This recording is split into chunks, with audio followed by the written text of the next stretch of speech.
ద్రోణాచార్యుల వారు నీకేం కావాలనైనా కోరుకోమని చెప్పి అడిగితే నాకు ధర్మరాజుని ప్రాణములతో పట్టిమన్నాడు. ఏమిరా ధర్మరాజును చంపమని చెప్పి అనకుండగా ప్రాణాలతో పట్టిమన్నావే అని చెప్పి అడుగుతాడు. ధర్మరాజును చంపితే ఆ తమ్ముడు ఊరుకోడు, వాడు మమ్మల్ని చంపేస్తాడు. అర్జునుడు మమ్మల్ని చంపేస్తాడు. కృష్ణుడైతే అసలు ఉంచడు మమ్మల్ని, మా 100 మందిని మొత్తం ఆయన చంపేస్తాడు. ధర్మరాజుకి ఏమన్నా అయ్యిందా అంటే అర్జునుడు ఊరుకోడు, కృష్ణుడు ఊరుకోడు, మేము మిగలం. అందువల్ల ప్రాణములతో పట్టిస్తే ఆయనకు జూదం అంటే ఇష్టం కాబట్టి మళ్ళీ జూదం ఆడతాం, ఆయన ఓడిస్తాం, అరణ్యాలకు పంపిస్తాం, యుద్ధం ఆగిపోతుంది, ఎవరికీ సమస్య లేదు, శాంతియుతంగా మార్గం సమాప్తి అయిపోతుంది. సరే అబ్బాయి నీ కోరిక నేను తీరుస్తా అని చెప్పి అన్నా కాబట్టి నీవు కృష్ణుడిని అర్జునుడిని వేరే చోటకి తీసుకువెళ్ళండి, వారు లేకుండా చూడగలిగితే మీరు నేను బంధిస్తా, నీకు అప్పచెబుతా అని చెప్పి అన్నాడు. దాంట్లో ఒక రాజు ముందుకు వచ్చి నేను వాళ్ళని జూదానికి ఆహ్వానించి దూరంగా తీసుకువెళతాను, మీరు అదే అదునుగా గమనించి ధర్మరాజుని బంధించమని చెప్పని అనగానే అప్పుడు ఈ వార్త అనేది ఆ పాండవుల కుటీరం చేరింది వార్త. కాబట్టి ద్రోణాచార్యుడు ఆ విధంగా పన్నాగం పట్టిస్తాను అన్నాడు అంటే పట్టించే తీరతాడు, ఎందుకంటే ఆయన ఎదిరించగలిగేటువంటి యొక్క సామర్థ్యం మనలో ఎవరికి లేదు. అందుచేత ఆ పాండవులందరూ కూడా ముందున్నారు, ధర్మరాజుని వెనకాల భాగంలో పెట్టారు. ఆ రోజున పద్మవ్యూహాన్ని పన్నాడు ద్రోణాచార్యుల వారు. ఆ పద్మవ్యూహాన్ని భేదింపగలిగేటువంటి యొక్క విధానం కలిగి ఉన్నటువంటి వాడు అర్జునుడు ఒక్కడే. అయితే ఈ అభిమన్యుడు వచ్చాడు, నేను భేదిస్తాను పద్మవ్యూహాన్ని అని చెప్పి అన్నాడు. నాయన నీకు లోపలికి పోవటమే తెలుసు కదా, బయటికి రాలేవు కదా అని చెప్పనే విషయం వచ్చినప్పుడు అన్నాడు భీముడు, మేము పక్కన ఉన్నాము, ఒకవేళ వాడు భేదించి లోపలికి వెళితే మేము కూడా అతనితో పాటు లోపలికి వెళ్ళి అభిమన్యుని కాపాడుతాము, మళ్ళా వాడిని తీసుకొస్తాం బయటికి అనే భావనగా భీముడు, నకులుడు, సహదేవుడు అందరూ కూడా సిద్ధపడ్డారు. ఆ రోజున పద్మవ్యూహాన్ని ఛేదించి లోపలికి పోయినటువంటి యొక్క అభిమన్యుడి వెమ్మటే పోనివ్వకుండగా అడ్డగించాడు సైంధవుడు. పాండవుల్ని అడ్డగించటంతో ఒంటరిగా పోయాడు ఆ పద్మవ్యూహంలోకి. ఆ పోయిన తర్వాత వీరవిహారం చేశాడు అభిమన్యుడు. ఎంతో మందిని తన కరవాలముతో మటుమాయం చేశాడు, అందరిని జయించాడు. వాని యొక్క విజృంభణ చూస్తే అందరూ ఆశ్చర్యం పొంది ఈరోచితంగా ఎదుర్కొని జయించగలిగేటువంటి యొక్క సామర్థ్యం మనకు లేదు, ఏదో ఉపాయంతో వీడిని మత్తు పెట్టాలి అని చెప్పి అనుకుని అప్పుడు అందరూ కూడా కుమ్మక్కై ఆ చాటు నుంచి బాణాలు సంధించి వదిలి ఆయన్ని పడగొట్టి అందరూ కలిసి బీభత్సంగా అభిమన్యుణ్ణి చంపేస్తారు. ఆ విధంగా చనిపోయిన తర్వాత యుద్ధం అంతా అయిపోయింది. ఆ కుటీరాలలో అందరూ కూడా శోక సముద్రంలో మునిగి ఉన్నారు, శాంతంగా అందరూ మౌనంగా ఉన్నారు. ఆ కృష్ణ పరమాత్మ అర్జునుడు రథం తీసుకొని ఆ శిబిరంలో ప్రవేశించారు. కృష్ణ పరమాత్మ అర్జునుడు శిబిరంలో ప్రవేశిస్తే అందరూ మౌనంగా ఉన్నారు. అర్జునుడు మా కుమారుడు బాగా ఉన్నాడా, క్షేమంగా ఉన్నాడా అని చెప్పి అడుగుతూ ఉంటే ఎవరూ మాట్లాడటం లేదు. చివరికి చూస్తే అభిమన్యుడు చనిపోవటంతో అర్జునుడు చాలా శోక సముద్రంలో మునిగిపోయి చాలా శోకానికి గురై నా యొక్క కుమారుని మరణానికి ఎవరైతే కారకులై ఉన్నారో అట్టివాణ్ణి నేను రేపు సాయంత్రం లోపల చంపకపోతే అగ్ని ప్రవేశం చేస్తా అని చెప్పని ప్రతిన పూనాడు. ఆ ప్రతిన పూడినప్పుడు ఆ వార్త కౌరవ శిబిరం చేరింది. అందరూ కూడా సమాయత్తమయ్యారు. స్వయంగా తానే ఈ ప్రతిజ్ఞ పూనాడు కాబట్టి మనం గనక సైంధవుని గనక కాపాడగలిగితే, రేపు సూర్యాస్తమయం అయ్యేందాకా కాపాడగలిగితే ఆ ప్రతిజ్ఞ విధానంగా అగ్ని ప్రవేశం చేస్తాడు అర్జునుడు. దాని కారణంగా ధర్మరాజు పాండవులు యుద్ధాన్ని విరమించుకుంటారు. వాళ్ళు విరమించుకోవడంతో కృష్ణ పరమాత్మ కూడా నేను చేయలేక ఆయన కూడా వెళ్ళిపోతాడు, యుద్ధం ఆగిపోతుంది. కాబట్టి మనం గనక సైంధవుణ్ణి కాపాడగలిగితే అనేటువంటి విధానంలో అందరూ కూడా చక్కగా పలుక్కుని ఆ రోజున ద్రోణాచార్యుల వారిని ముందు పెట్టుకొని, స్వామి నువ్వు మమ్మల్ని కాపాడాలి, ఎట్లయినా అడ్డగించాలి, కృష్ణుణ్ణి అడ్డగించాలి, అర్జునుడు అడ్డగించాలి, వారిని రాకుండా నువ్వు కాపాడాలని చెప్పని ఎక్కడో గుహలలో వాడిని దాసి సైంధవుణ్ణి ఆ పూట యుద్ధరంగం ఆరంభమైంది. ఆ పూట ద్రోణాచార్యుల వారు పద్మయోహము, క్రౌంచయోగము, శకటయోహం 3 పన్నాడు. అప్పుడు అర్జునుడి యొక్క విలువిద్యా విధానం, కృష్ణ పరమాత్మ యొక్క సారథ్యం, వాళ్ళను ఎదుర్కోవాలని చెప్పన్నట్లయితే ఒక్క వ్యూహం పనికిరాదు. అందుచేత వారిని నిరోధించాలని చెప్పన్నట్లయితే, నిరోధించి సైంధవుణ్ణి కాపాడుకోవాలని చెప్పన్నట్లయితే అన్న విధానంగా పద్మయోహం, క్రౌంచయోహం, శకటయోహం 3 పన్ని కూర్చున్నాడు తలకాడ. ఆ తల భాగంలో కూర్చున్నాడు వచ్చి ద్రోణాచార్యుల వారు. తల భాగంలో వచ్చి నుంచున్నాడు ద్రోణాచార్యుల వారు. యుద్ధం ఆరంభమైంది. కృష్ణ పరమాత్మ రథాన్ని సారించాడు, ముందుకు వచ్చింది. ఆ పూట యుద్ధం చేస్తూ ఉన్నారు. పొద్దు పై నడుస్తూ ఉన్నది. అయితే ఈ క్రౌంచయోగం ఎన్ని భేదించుకుంటూ పోవాలని చెప్పనంటే చాలా సమయం అవుతుంది. అందువల్ల అర్జునుడు సాదరపూర్వకంగా శిష్యుని యొక్క భావనగా 2 బాణాలు సంధించి గురువుగారి యొక్క పాదాల చెంత కొడతాడు.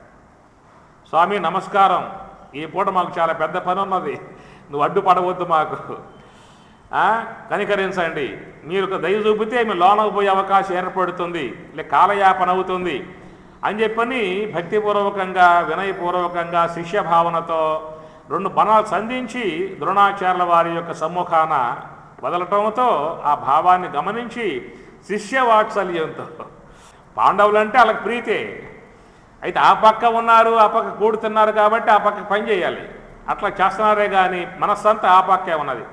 తన ప్రియ శిష్యుడై ఉన్నటువంటి బ్రహ్మాస్త్రాన్ని ఎవరికి ఉపదేశం చేయాల ద్రోణాచార్యుల వారు, వాడికి ఉపదేశం చేశాడు, తన కొడుకు ఉపదేశం చేశాడు, ఆయనకు ఉపదేశించాడు. కాబట్టి ఆ శిష్య వాత్సల్యంతో ఆ పన్నే వాళ్ళ వినయపూర్వకం నమస్కారం చేయటంతో కనుసైగ చేసి లోనకు పొమ్మని చెప్పి అన్నాడు.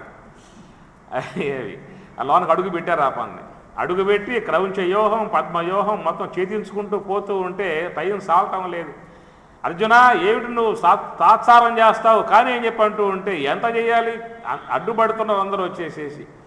ఈ విధంగా పోతూ ఉంటే ఆ యొక్క సూర్య భగవానుడు కూడా అష్టాద్రి వైపు పయనిస్తూ ఉన్నాడు. అష్టాద్రి చేరుకున్నాడా అర్జునుడు మిగిలే అవకాశాలు లేవేక. కుంతీదేవి దుఃఖముతో పరమాత్మను ప్రార్థించి, మా బిడ్డలు ఎట్లాగయ్యా 100 మంది కౌరవులు వాళ్ళని మత్తు పెట్టడానికి సిద్ధంగా ఉన్నారు, వీళ్ళకి ఎవరు రక్ష అని చెప్పనంటే నేను వాళ్ళని కాపాడతా అని చెప్పిన పరమాత్మ మాట ఇచ్చాడు. కుంతీ మాతకి నీ బిడ్డలకు ఏమి కాకుండా వాళ్ళను కాపాడేటువంటి యొక్క బాధ్యత నాది అని చెప్పని ఆయన మాట ఇచ్చాడు కృష్ణ పరమాత్మ. కాబట్టి పూట సూర్యాస్తమయం అయ్యిందా అంటే అగ్ని ప్రవేశం చేస్తాడు, నేను ఇచ్చిన మాట పోతుంది అన్నటువంటి యొక్క భావనతో తన యొక్క యోగమాయ చేత సుదర్శనాన్ని సంధించి వదిలిపెడితే దాని యొక్క ప్రభావంతో సూర్యాస్తమయం అవుతుంది. ఆ సూర్యాస్తమయం కావటంతో అప్పుడు అర్జునుడు సవ్యసాచి తన ప్రతిజ్ఞానుగుణంగా ఒక హోమగుండాన్ని విరేలిసి దాంట్లో ప్రవేశించడానికి సిద్ధపడతాడు. అట్లా మరి తన ప్రతిజ్ఞానుగుణ్యంగా ఆ హోమగుండానికి 3 సార్లు ప్రదక్షిణం చేస్తూ ఉండగా మరి అందరూ కూడా కౌరవులంతా కూడా సంతోషంగా ఉన్నారు. అర్జునుడు ఈ పూట అయిపోయాడు, చనిపోతూ ఉన్నాడు అనేటువంటి భావనగా ఆ యొక్క అర్జునుడి యొక్క చివరిసారి ఆ మరణం యొక్క విషయాన్ని కౌరవులంతా కూడా ఆనందంగా తిలకిస్తూ ఉన్నారు, చూస్తూ ఉన్నారు. ఈ వార్త అందింది ఆ గుహలలో ఎక్కడో దాగి ఉన్నటువంటి ఆ సైంధవునికి. ఇంకేముంది, ఇంకా సూర్యాస్తమయం అయిపోయింది. ఇక సూర్యాస్తమయం అయిన తర్వాత యుద్ధం చేసే విధానం లేదిక, యుద్ధ విరామం అయిపోయింది. వాడు చనిపోతూ ఉన్నాడు.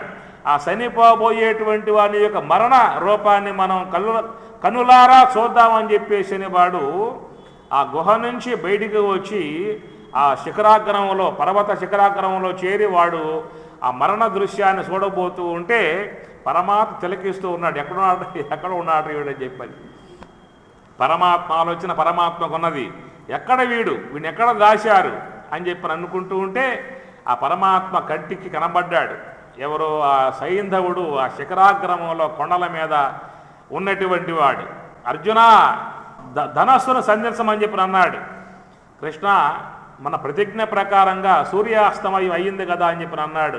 చూడొకసారి అని చెప్పేసి అని ఆ పొర తొలగించటంతో ఎప్పుడైతే సూర్యుడు మళ్ళీ యథాప్రకారంగా ప్రకాశించే విధానంగా కనబడ్డాడో ఎమ్మట మరుక్షణంలోనే అర్జునుడు ఆ ధనస్సును ధరించటము, అస్త్రాన్ని సంధించటం, ఏకకాలంలో చూపించిన ఆ దిశ వైపు సంధించి వదిలిపెట్టగానే ఒక్క త్రుటి కాలంలో, రెప్పపాటు కాలంలో వాడి తలకాయ మెడకాయ నుంచి తెగిపోయి ఆకాశంలో సంచారం చేస్తూ ఉన్నది. దాన్ని కింద పడనీమాక అన్నాడు. కింద పడితే కూడా ప్రమాదమే, వాడు సాగుపోయిన ప్రమాదమే, ఆ తలకాయ కింద పడ్డ ప్రమాదమే.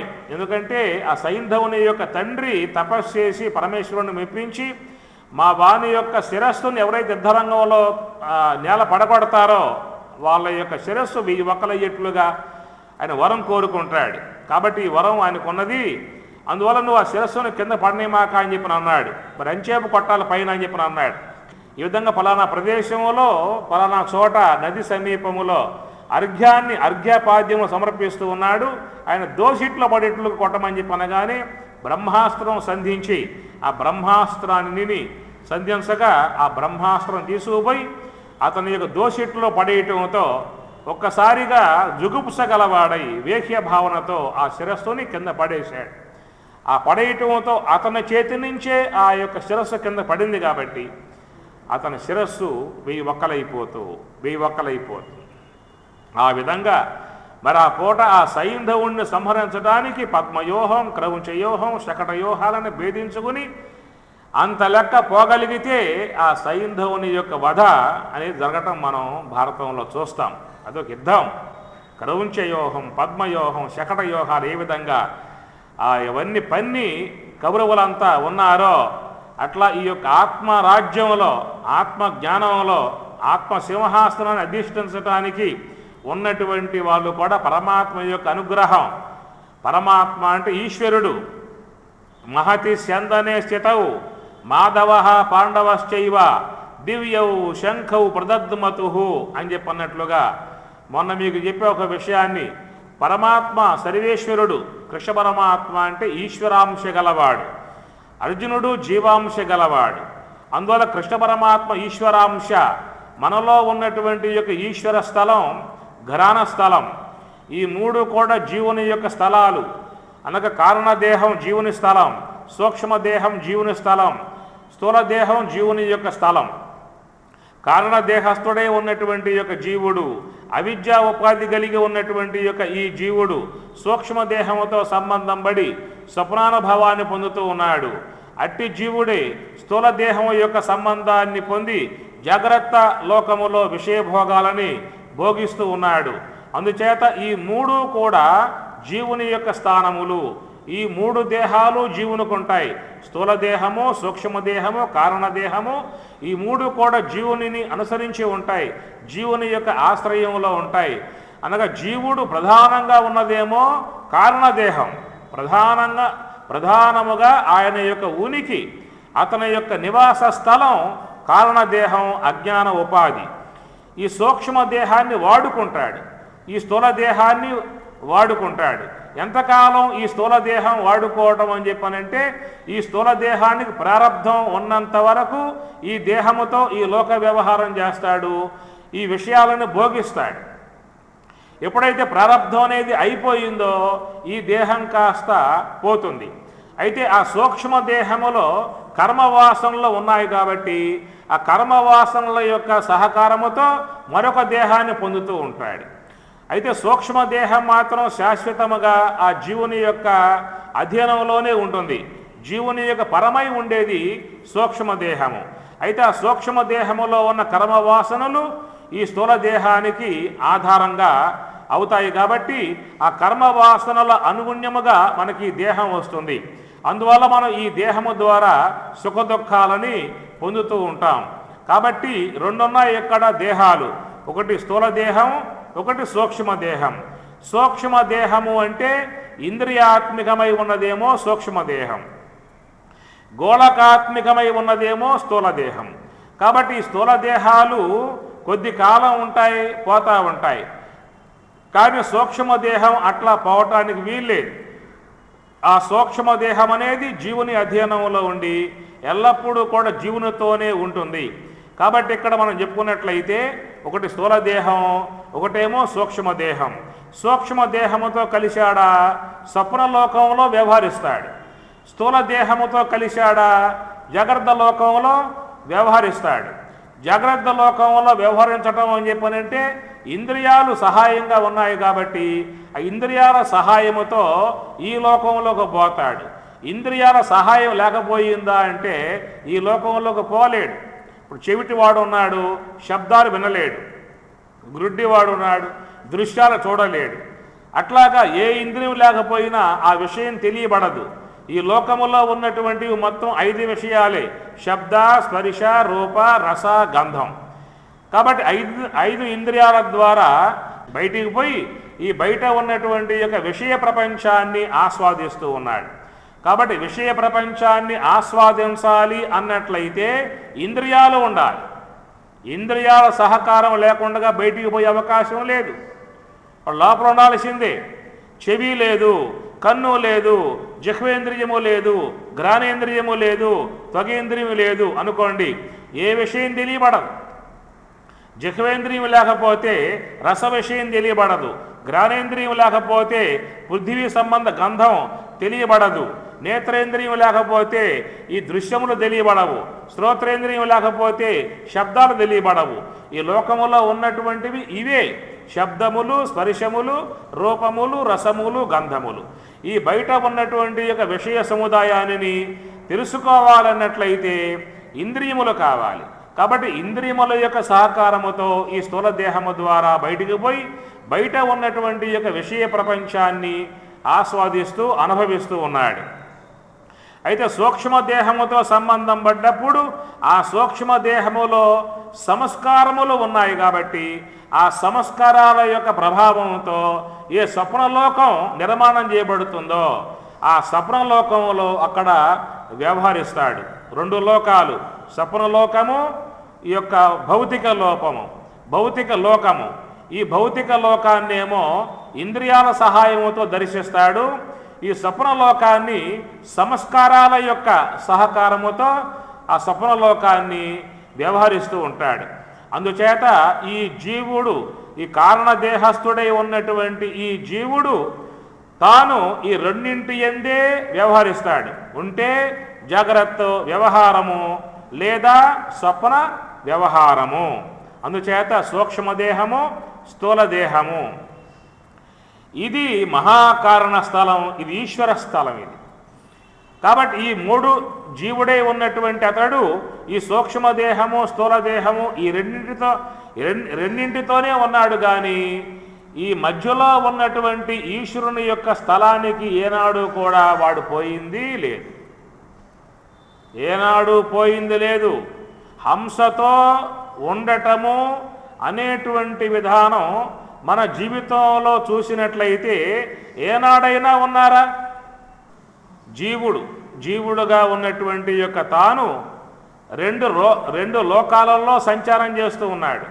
సూక్ష్మదేహముతో నిర్మాణం చేయబడేటువంటి యొక్క స్వప్నలోకములో, స్థూలదేహ ఇంద్రియములతో సంబంధపడి వచ్చేటువంటి యొక్క ఈ యొక్క పంచభూతాత్మిక ఈశ్వర లోకములో ఈ రెండింటి యందే ఉన్నాడు. కానీ 4వదగు ఈశ్వర స్థలములో వాడు ఏనాడు కూడా ప్రవేశించే విధానం లేదు. మహాత్ములై ఉన్నటువంటి వారు ఉండేటువంటి యొక్క స్థలం ఈశ్వరునితో. నువ్వు అంశతో ఉన్నావు అంటే అది మహాకారణముతో ఉన్నట్లవుతుంది, అది ఈశ్వరునితో సంబంధం పడి ఉన్నట్లవుతుంది. కాబట్టి నువ్వు నీ లోన ఉన్నటువంటి అనాత్మ సంబంధమై ఉన్నటువంటి ఏ యొక్క వృత్తులు ఉన్నాయో, కౌరవ సైన్యం అయితే ఉన్నదో, ఈ కౌరవ సైన్యాన్ని దునియాడి జయించగలిగేటువంటి యొక్క సామర్థ్యం ఈశ్వరునితో ఉన్నటువంటి యొక్క అర్జునునికి మాత్రమే సాధ్యమవుతుంది. కాబట్టి పరమాత్మను ఎక్కడ తన యొక్క రథానికి సారథిగా పెట్టుకున్నాడు అని చెప్పనంటే, తతశ్వేతై హయై యుక్తే మహతి స్యందనే స్థితౌ మాధవ పాండవ అని చెప్పని అంటాడు. మాధవ అంటే లక్ష్మీపతి, ధవ అంటే భర్త, మా అంటే లక్ష్మి, మాధవ లక్ష్మీపతి, విజయలక్ష్మీపతి, సర్వేశ్వరుడు. పాండవ, పాండవ అంటే ఆ తెల్లటి వర్ణం, శుద్ధ సాత్విక వర్ణముతో ఉన్నటువంటి విధానం పాండవ. అర్జునుడు దైవీ సంపత్తి గలవాడు అర్జునుడు. అందుచేత ఆ జీవుడు ఈ వైపుకు పోకుండగా, సూక్ష్మ దేహముతో సంబంధం పడి స్వప్నలోకాలలో వ్యవహరించకుండగా, స్థూల దేహముతో సంబంధం పడి ఈ జాగ్రత్త వస్తువులలో వ్యవహరించకుండగా ఆ యొక్క తను ఈ మహాకారణమై ఉన్నటువంటి యొక్క ఆ హంసతో ఉండటమే ఈశ్వరుని ఆశ్రయించి ఉండటము. ఎవరైతే ధ్యానములో ఈ మహాకారణముగు ఈశ్వరుని యొక్క ఆశ్రయములో ఉంటారో అట్టి ఆ ఈశ్వరుని యొక్క కృష్ణ పరమాత్మ యొక్క సహాయముతోనే కౌరవ సైన్యాలని జయించాల్సి ఉంటుంది. తనలో ఉన్నటువంటి అనాత్మ సంబంధమై ఉన్నటువంటి, అజ్ఞాన సంబంధమై ఉన్నటువంటి ఆ కౌరవులు అనేటువంటి యొక్క తామసిక వర్గాన్ని జయించాలని చెప్పన్నట్లయితే ఈ 4వ స్థలం అర్ధమాతృక అన్నారు. ఎక్కడిది? అర్ధమాతృక. అకార ఉకార మకార అర్ధమాతృక. ఏమి? కూటస్థ అక్షర. ఇది కూటస్థ స్థలము అన్నారు, ఇది ఈశ్వర స్థలము అన్నారు. హంసతో ఉండటం అంటే ఈశ్వరునితో ఉండటము. కాబట్టి ఆ ఈశ్వరుని యొక్క సహాయాన్ని పొంది తనలో ఉన్నటువంటి యొక్క అనాత్మ వర్గాన్ని జయించి ఆత్మరాజ్యాన్ని అధిరోహించాల్సి ఉంటుంది. కాబట్టి ఇది కురుక్షేత్ర సంగ్రామము అంటారు. కురుక్షేత్రము అంటే ఈ దేహమే కురుక్షేత్రం.